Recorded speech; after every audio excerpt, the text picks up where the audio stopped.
That was a great standard, Tenderly. And welcome again to the Let's Enjoy Piano self-expression method. We're going to deal with some self-expression of interpretation today. If you haven't picked up the book, go to the website, let'senjoypiano.com, and you can pick up a copy. It deals with the self-expressive skills of it, improvising, the basic fundamentals of improvising, accompaniment, composing, and jamming. Self-expressive skills that are between you and the keyboard, really not distant from the page. The page is just a bunch of black dots, but you want to interpret that and how you want to bring that out. So the basis of improvisation and composing, jamming, and accompaniment. And each page was written years ago at the student's side, addressing an issue that they had, and I tried to put down the basic fundamentals of some certain situation. Like today, we're going to look at interpretation. So you have setting the mood. I had to decide where the phrasing, articulation, rubato, and dynamics are. Kind of build a story around the music from initial ideas to reflection to the upper climax and the relaxation, and then listen to as many parts of music as you can to determine how the artist achieved that communication. And I developed a musical communication cycle where you kind of evaluate your touch as you go through, and you can listen to yourself and therefore do a good job in correcting things that you hear in your head but are not coming out in your fingers. And sometimes the fingers have a mind of their own. So the musical communication cycle. So again, it's a very unique book dealing with many different aspects of interpretation, and you can see from the chapters, so fundamentals, lead sheet, interpretation, plurality, blues, composing. I have tunes that I wrote at the New Age, kind of bossa novas, rock, soft rock, ballads at the end if you are a good reader, and if you're a teacher that wants to teach different principles, I have the teaching points laid out. So it covers just about everything in the chapters on blues and freewheeling. We're going to do some freewheeling in the next lesson, which is just combine a lot of little ideas together, and you get a blues building an improvisation. So anyway, let's just look at interpretation in Tenderly, and we're going to use phrasing where you divide the lyric and the musical thoughts and the lyric. So you want to put the fills at a quieter, articulate the fills quieter, or contrast the fills with the melody so that they don't blend together. So your melody is one level, dynamics, the fills are another level. Articulates either a soft touch, a leaning legato touch, a smooth touch, a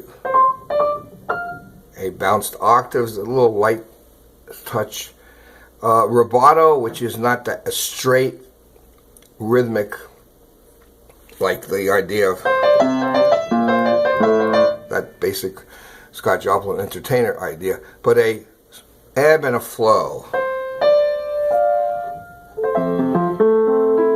Kind of just ease into it. And then acceleration.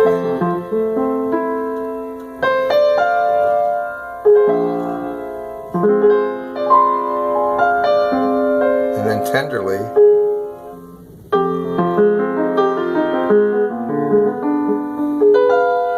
So that was an F minor 9 chord into a B flat 7 flat 9 chord, which is A fully diminished, A flat fully diminished. So your positioning is here: A minor, F major 7, B flat augment 11 is an augmented chord off the 7. Here's B flat, D, F, B flat. B flat, D, F, A flat. And into Tenderly. There's the F minor 9 into the B flat 7 flat 9. So if I just played it,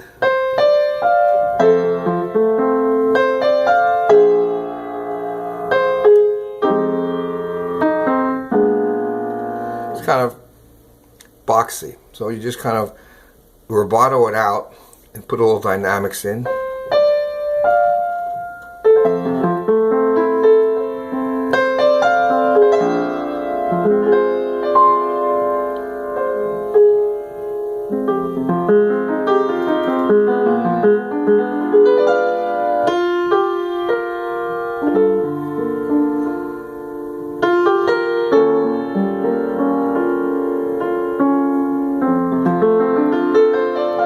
So that's the fill, a little more accelerated, and therefore it separates the lyric from the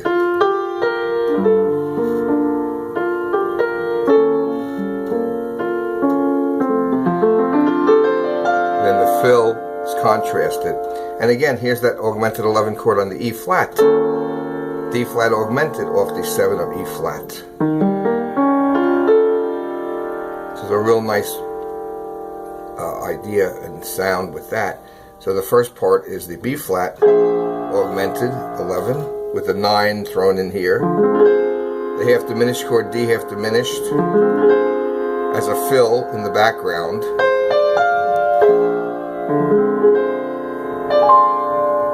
That's the inner chord. Here's the bass, here's the melody, and they throw in a fill in between the third, fifth, seven, and the 9, or flat 7 and the 9. So there's the contrast. That's the main thing. You want to have contrast, but you want to have unity. You don't want to be all over the place. You don't want to throw everything in, but you don't want to just do the same thing over and over again. And here the rubato is important. The acceleration in this part.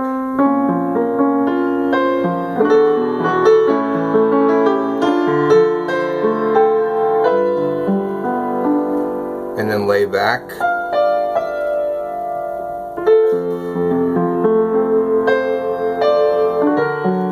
There's again another augmented chord. And a minor 9 chord. And regular C7. Back to F. And then a little tag, G minor 7.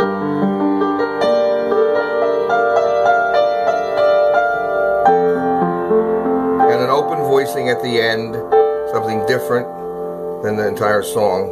Well, there was a G7 open voicing. G7, 9, a 7, third, and the 6, sorry, G7, 13. So you can end with an F.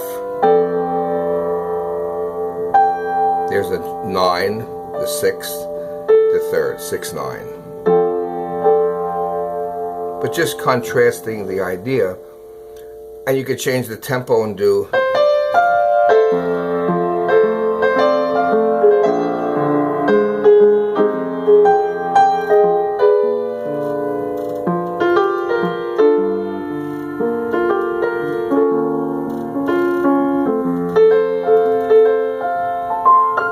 so you can do it like a lilt as well, but that's up to your imagination. Okay, so if you want, would you like some online lessons? Look me up on the website. Maybe we can go over some things in the book. If you have bought it already, we can review a couple of things. If you haven't, pick up a copy at letsenjoypiano.com. And if you have any questions, email me. If you want me to do any specific things on any other videos, let me know. If I can clarify anything. But enjoy, pick the song that you love and break it down and interpret it the way you when you want to self-express it. You have all the tools. I also refer to it as a toolkit. All the tools at your hand to bring out your expression as you hear the song and how you want to interpret and how you want to display it. So, okay, I hope that helps you out, and I hope you enjoyed it, and I'll see you the next time around. Thank you very much.